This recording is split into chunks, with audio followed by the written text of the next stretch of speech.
Happy Friday, Brian Manning here with the weekly update. Let's get right to it. So on Monday this week, we had new home sales. So new home sales was signed contracts in the month of December. This was good to see. It was up 6.7% on a year-over-year basis and up 3.6% on a month-over-month basis. So really good to see buyer activity in the month of December, and great to see more homes going under contract. Then Wednesday of this week was Fed Day. So the Federal Reserve started their meeting on Tuesday. They conclude on Wednesday.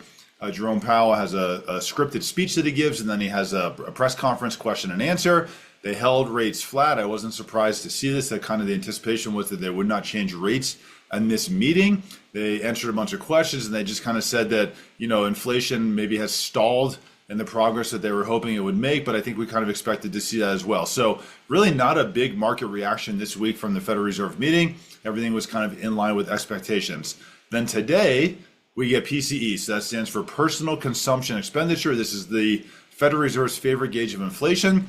PCE was unchanged, the core rate at 2.8%. So the core rate strips out volatile items such as food and energy. So that was unchanged at 2.8%.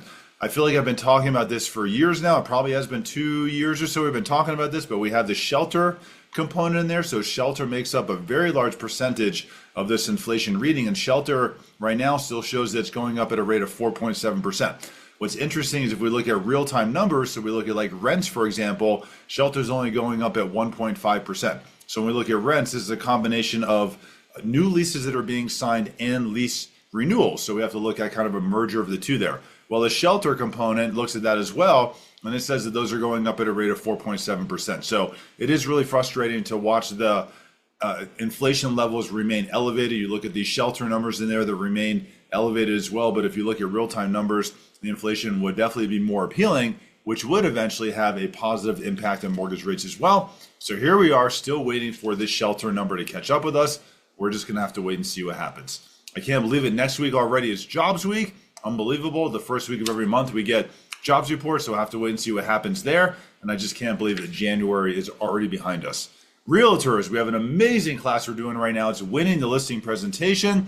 We've done them in Boulder, we've done them in Denver. I have some more upcoming classes coming in Fort Collins, Colorado Springs, back to Boulder, back to Denver. Super excited. The content is probably my favorite yet. The feedback has been phenomenal. If you can make it, please RSVP. We'd love to have you there. I'm around on weekend. If you have any questions, let me know. 7 days a week, I'm available, 8 a.m. to 8 p.m. Reach out to me anytime. Hope you have a great day.